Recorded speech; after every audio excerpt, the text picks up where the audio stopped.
والسلام على رسول الله. السلام عليكم ورحمة الله وبركاته.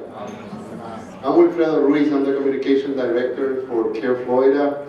I welcome you all to this session. This is a very informative session of my team here in DC, of Ibrahim, of Lena, Corey, and Nihan. We're going to start the presentation asserting your rights under the Trump presidency with the Counter-Islamophobia Director of CAIR, Mr. Corey Saylor. So after the presentations, we're going to open for a session of Q&A. So hold your questions till the end. Thank you so much.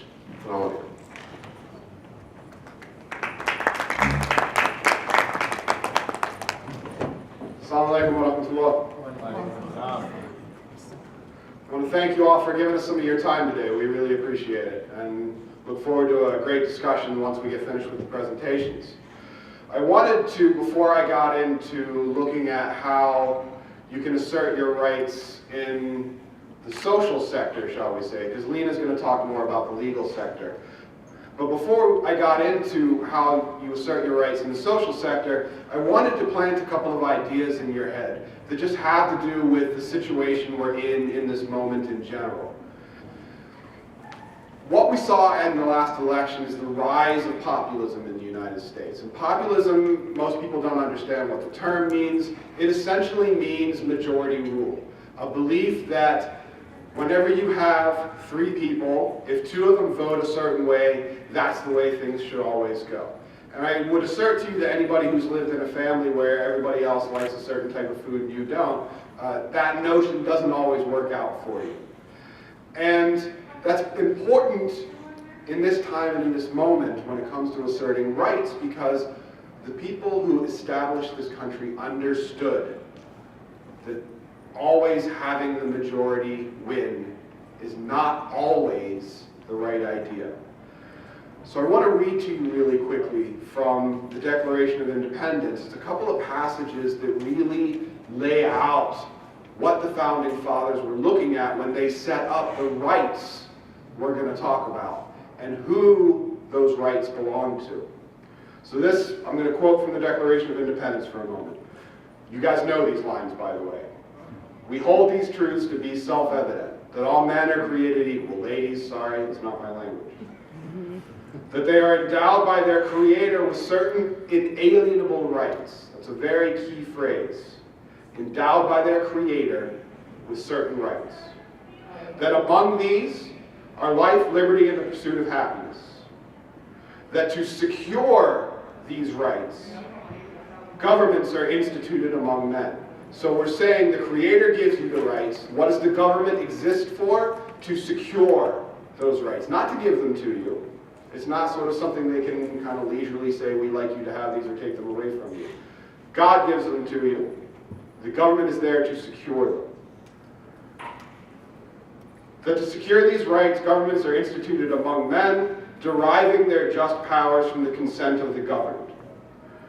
So what the Founding Fathers laid out there is that certain rights are given to you and no one can take them away from you. Populism cannot take them away from you. Most of those rights are laid out in the Bill of Rights. Essentially, the things in the Bill of Rights are off the table. They are not up for discussion. These are the rights that government is established to secure for you, not to debate whether you get to have or not. Right? Benjamin Franklin, and I know we're in a Muslim convention, so if I use certain words, everybody's going to get nervous. These are Benjamin Franklin's words, not mine. Benjamin Franklin described it this way. Democracy is two wolves and a lamb deciding on what to have for dinner. Right? Populism, the lamb is kind of in trouble in that equation, right? Democracy under a constitutional republic, according to Franklin, is a well-armed lamb contesting the vote. Meaning that no matter what, that lamb, that third person, the minority, has protections to contest what the majority is trying to assert. And the reason I say all of that is because right now we have a lot of people who saw the rise of Trump, saw the rise of populism, and are very nervous. And I just want to remind you, everything our country is set up to do, our Constitution is set up to do, is to make sure that those things that were given to you, those inalienable rights given to you by God, the government can't take them away from you. That is the struggle that we have over the next 4 years. So that said, I want you to understand within that the power that we in this room have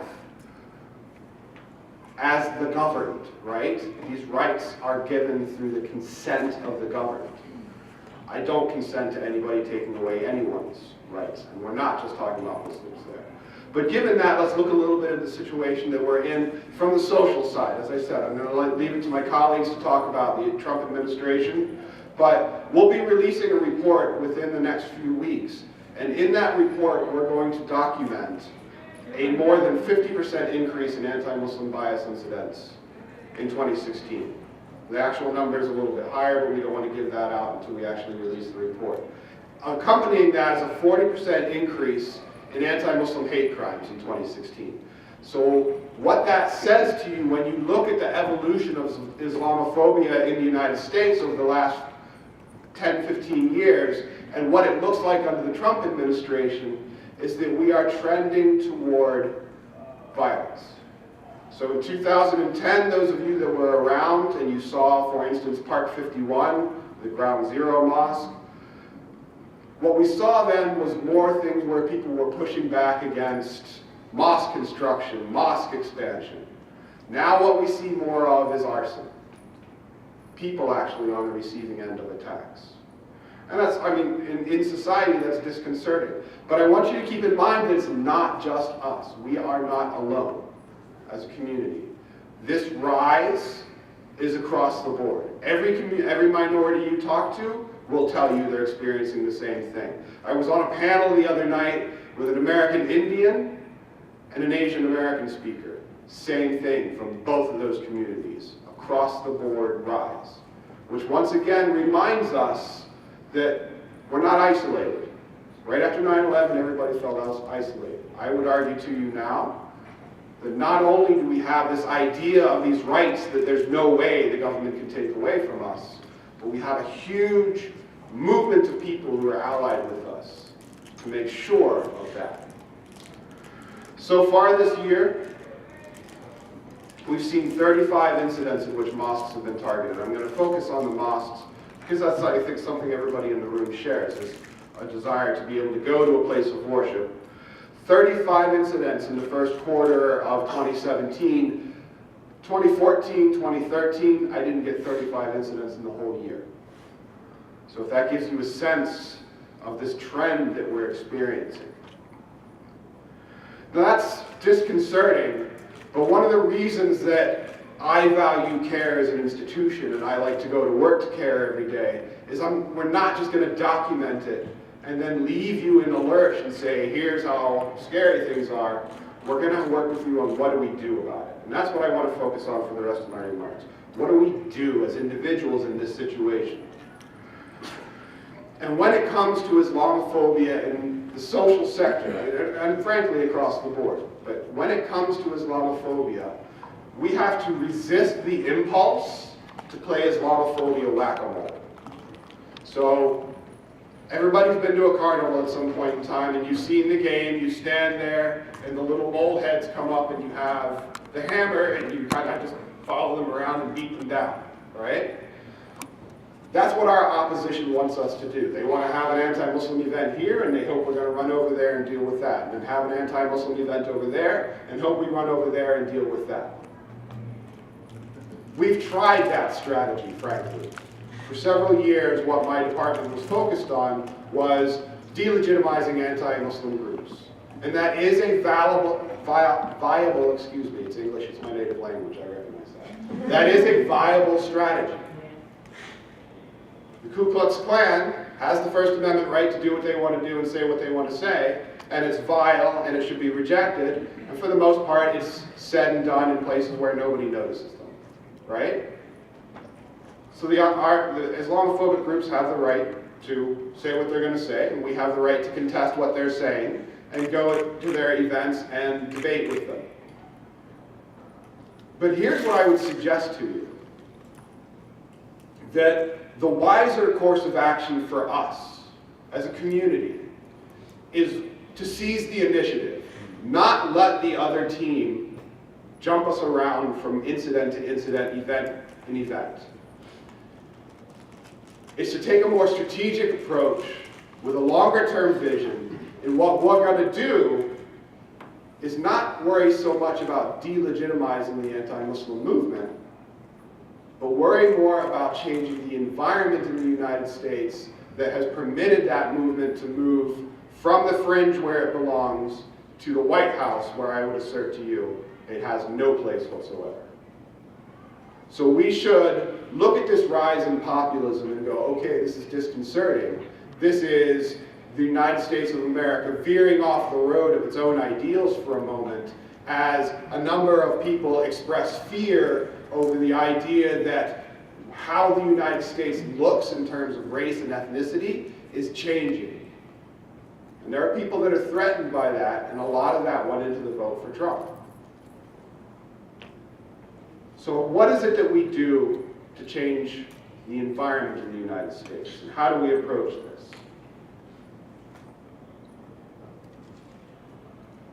This isn't an all-day session, so I want to sort of focus in on one of these points so that you get a taste of what I'm suggesting, and then during the question and answer session we can go into it more deeply. But what we at CAIR are doing is devising ways to change the environment that are based on the expertise of a number of different fields that Muslims, you haven't heard us talking about a whole lot in the movement against Islamophobia. So when you go to people who do marketing, what do they suggest to us that we do? When you go to people who run political campaigns, what do they suggest to us that you do? When you go to people who do branding for a living, what do they suggest you do? And here's one of the things we've come up with. For years you've heard Muslims saying, look, if Americans just understood Islam, everything would be okay. And to a degree that's true. But what we often don't understand is that there are hurdles we have to overcome to get people to understand and to hear what we're saying.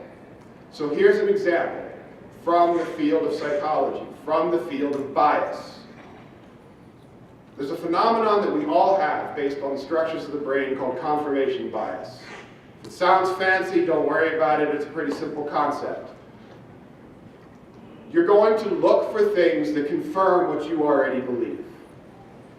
What does that mean? If you're a progressive, you're going to watch MSNBC, maybe Rachel Maddow, and you'll find you agree with a lot of what she's saying, right? So you find yourself sitting there watching Rachel Maddow going, yeah, absolutely, that's right, absolutely, that's right. Flip the channel to Fox News if you're a progressive, and you will find yourself really, really irritated within 30 seconds, because they're not confirming your perception. If you're a conservative, it's the other way around. When you watch Fox News, you're like, yeah, absolutely. Confirmation bias. We seek things that confirm what we already believe. So, given the post-9/11 period, in which the most vile elements of humanity have been allowed a platform to speak for our faith, when people see people talking about Islam in a horrible fashion, if I go up to them and I go, Islam means peace, they're going to go, you know what, I was watching Fox News and that's not what that means at all. Right? I am not confirming their bias. So a wall will go up. My whole arc of my conversation now is impeded by these structures that set up prejudice in human beings. So what do I do about that? What do I do to get around that? Very simple. Get to know each other as a human being first. Research is really clear on that. So if I'm running a local mosque, I don't have an event where I bring everybody together and we talk about what Muslims believe. What I do is I go to the local church, who maybe doesn't like me. I go to the local synagogue. I go to other places where of people of other faiths, backgrounds, beliefs. And I know that we all share this idea that we should be making our local community better. Right? Common human trait. So what are we going to do? We're going to do Habitat for Humanity. We're all going to get together and we're going to build 2 houses for the poor. And as I'm hammering in nails and I hit my thumb with the hammer, I'm going to say some interesting things. As are the Christians, as are the Jews, as are everybody who responds the same human way. So we spend our time getting to know each other as human beings first, and that's how they begin to see us. We are no longer, well, I watch TV and I see people saying horrible things and he's disagreeing with what I believe. We are, well, I know that neighbors all want to do good things in my community. I'm part of that too, and I want to confirm my bias, so we're all great neighbors building up a community. You have end-run the processes that nature has put in your way to overcome bias. Now, is this an easy burning bush solution? Not at all. It's going to take time and hard work. And that's what we're about. That's why CAIR has chapters on the ground across the country. I can have these ideas, I can write them out, but I am 100% required to have people like you, to have people like Wilfredo in Florida, who can put these things into practice in local communities. Going back to the founders' ideas of how politics work, all politics is local, right? You don't do these things on a national level. You do these things in individual communities. And I want to wrap up with one example of something that we've seen that totally expresses my idea of forget the Islamophobes, worry about the environment. So a few weeks ago, a mosque in Colorado, a man went to the mosque, started throwing rocks at the doors. These were glass doors, so he shattered the doors. And then he did something that to me was amazing. He took a Bible and threw it in afterward. And I say that's amazing because I've seen a lot of hate and prejudice over the years. I've never seen somebody use a holy book by way to attacking another community. And I think this put a lot of pressure in Colorado. You know, the Christian community is like, that's not us, right? The Muslim community is going, man, our mosque just got attacked. So there's a lot of discomfort there. And what happened, though, is that instead of everybody hunkering down and pointing fingers at each other,